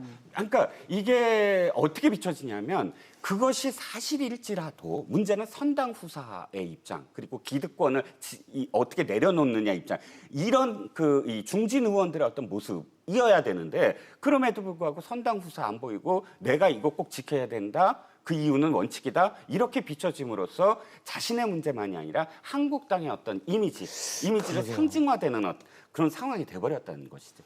참 보면은 박순자 의원 건도 그렇고 이 김순례 최고위원 건도 그렇고 그러니까 지금 상황은 당이 굉장히 지금 그 공경의 찬에 가 있는 상황이기 때문에 뭔가 본인들이 조금 더 당을 위해서 희생을 하고 이런 것들도 좀 보였으면 좋겠는데 그런 모습들은 사실은 별반 안 보이는 그러니까 상당히 좀 자중질환의 어떤 그런 상황들이 벌어지고 있군요. 그러니까 이게 상징화돼서 그렇지 두 의원만이 아니라 사실 한국당의 지금 분위기가 그런 것 아니냐라는 것이 한국당 출입하는 기자들의 분위기예요. 그 말씀하셔서 그러니까 네네. 말씀드릴 수 있는 게 나경원 의원 같은 경우는 또 예전에 그 자위대 행사 갔다 놓은 것까지 또 논란이 이렇게 새롭게 또 불거지더군요. 어제 같은 경우 보니까. 네, 그렇습니다. 그러니까 막 개별적으로 계속 말씀하신 대로 각 의원들 간에 어떤 이런 문제들이 이렇게 하나씩 터져 나오는 상황이에요. 네, 나 원내대표 그 문제는 사실 조금 다른 문제이긴 한데 문제는 전체적으로 봤을 때 제가 아까 드리려던 말씀은 이겁니다. 절박해야 되는 것은 한국당이 더 절박해야 돼요. 예. 왜냐하면 지금 정권도 잃었고 또 사실상의 사전 연패였어요. 그러니까 대통령 선거, 총선, 그다음에 지방선거, 보궐선거까지 그러네요. 합쳐서 가장 큰 선거에 4번의 선거를 전부 다 졌거든요. 그렇다면 초유의 사태예요. 이것은 그러니까 한국당 계열의 어떤 그 정당이 이 4연패를 한 건 초유의 사태거든요. 지금 총선은 굉장히 절박한 상태에서 절박함을 보여야 되는 건 기득권을 어떻게 내려놓겠다. 우리가 선당 성사하겠다 이런 모습이 보여야 되는데 국민들한테 지금 의원들의 모습은 지금 분위기 굉장히 좋아. 안보, 외교, 뭐 통일 정책에 대해서 불만을 가는 국민들이 늘어나고 있어. 이 정도 지지율이라면 우리가 예를 들어서 PK나 TK는 석권할 수 있어. 이 분위기가 수도권까지 가면 우리는 이길 수 있어. 이런 분위기로 안전하는 분위기로 가는 게 아니냐. 그 안전하는 분위기이기 때문에 사실은 박순자 최고위원도 또는 박순자 국토위원장도 김순애 최고위원도 저런 어떤 행태를 보이는 게 아니냐라는 게 비판의 시각이죠. 사실은 건전한 또 야당이 있어야지 여당도 집권 여당도 긴장을 놓지 못하지 않습니까? 그렇습니다. 지금 분위기는 한 축이 좀 무너진 듯한 느낌이 드니 글쎄요 이게 집권 여당한테 꼭 뭐 유리하게만 조금 더 나아가서는 우리 국가라든가 뭐 심지어는 경제까지 봤을 때도 그렇게 좋아 보이는 부분은 아닌 것 같습니다. 당연합니다. 왜 당연하냐면 일방적인 어떤 그런 이 전국 운영이 갖고 있는 폐해는 굉장히 심각해요.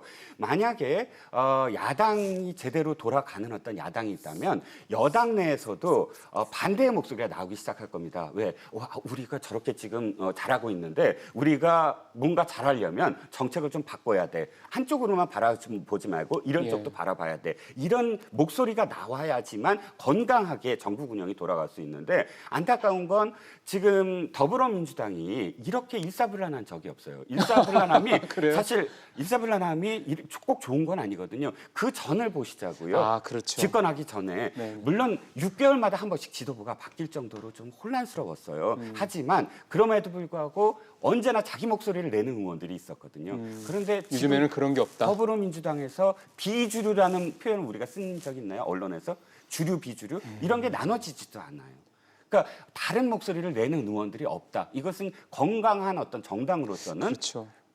적신호라고 할 수가 있죠. 그러네요. 그것도 또 참 적절한 말씀을 하시네요. 그러니까 여당도 물론 지금 상황이 위중한 상황이기 때문에 어떻게 보면 한 목소리 내는 게 좋을 수도 있다 이렇게 볼 수도 있겠지만은 그 안에서도 뭔가 다양성은 살아 있어야 되는데 지금 상황은 그런 게 안 보인다는 말씀 좀 유념을 좀 해봐 들어야 될 것 같습니다. 마지막은 박근혜 전 대통령 얘기를 좀 해봐야 될 것 같은데 어제 항소심에서 특활비 국정원에서 받은 부분에 대해서는 감형이 있었다고 결론이 나왔죠? 네, 이 문제는 사실 법조계에서 이것이 해당될 수 있느냐, 감형이 될 것이라는 대상이 될 수 있느냐라는 시각이 원래 있었어요. 이게 지금 국정원 특활비라는 것을 두고 국고 손실죄를 적용을 했는데 국고 손실죄를 들여다보면 국가의 재정과 관련한 회계 담당 책임자나 혹은 거기에 준하는 자가 횡령이나 배임을 통해서 이게 국고의 손실됨을 알면서도 횡령이나 배임을 통해서 그 손실을 가했을 때 적용하는 것이거든요. 그런데 해당 당사자가 지금 국정원장이었어요. 국정원장이 지금 교부금을 받아서 넘긴 거거든요. 그렇죠. 그렇기 때문에 국정원장이 엄밀하게 얘기해서 지금 회계 책임자나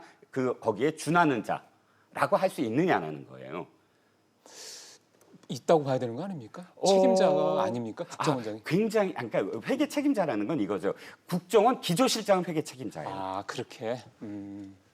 국정원 기조실장은 실질적으로 그것을 그러니까 국정원의 전체적인 예산을 실질적으로 담당한 사람이에요. 그런데 그걸 총괄한다고 해서 회계 책임자라고 적시할 수 있느냐라는 거예요. 예, 무슨 말씀인지 알겠습니다. 그러면은 뭐 사실 이제 박근혜 대통령님 요즘에 뭐 딱히 특별한 뭐 최근에 뭐 좀 허리 안 좋으시다 뭐 이런 얘기는 좀 있어서 뭐 그런 거 말고는 뭐 별 얘기는 없는데 일부에서는 우리 공화당의 움직임이 활발해지다 보니 뭐 옥중 정치라는 게 이런 얘기도 일부 있어서요. 네, 우리도 공화당 측이나 혹은 일부에서는 우리 공화당의 어떤 뭐 그 의원들을 더 어떻게 섭외를 해라 또는 뭐 새로운 인물들을 수혈을 해라 이런 옥중 이 지시가 있었다 이런 표현이 지금 나돌고는 있지만 그럼에도 불구하고 그걸 확인할 수 있는 방법은 아무것도 없다라는 거예요. 왜냐하면 예를 들어서 유영하 변호사 입에서만 나오더라도 일부 그 표현에 대해서 왜냐하면 유영하 변호사가 면회를 하고 있기 때문에 이것이 박 대통령의 말이다라고 추정은 할 수 있는데 그런 어떤 전언이라든지 이런 것이 없이 어떤 일부에서 나오는 이야기들만 갖고 지금 그것이 박 대통령이 옥중에서 모든 정치를 하고 있다라고 단언할 수는 없다. 자가 발전일 수도 있다 이런 말씀이네요. 그런 가능성도 있죠. 왜냐하면 확인이 안 되니까 우리가 지금 믿어야 되는 것은 뭐냐면 최소한의 어떤 근거가 있어야 된다. 그렇죠. 면회를 누가 갔다거나 또는 어떤 이 서신이 있다거나 이런 최소한의 근거가 없을 때는 그럴 가능성에 대해서 굉장히 낮게 볼 수밖에 없겠죠. 알겠습니다. 실장님 말씀 잘 들었습니다. 고맙습니다. 예, 직설 이번 주 순서 마치도록 하겠습니다. 비가 주말에도 계속 온다고 그러네요. 조심하시길 바라겠습니다. 다음 주 월요일 날 다시 뵙겠습니다. 고맙습니다.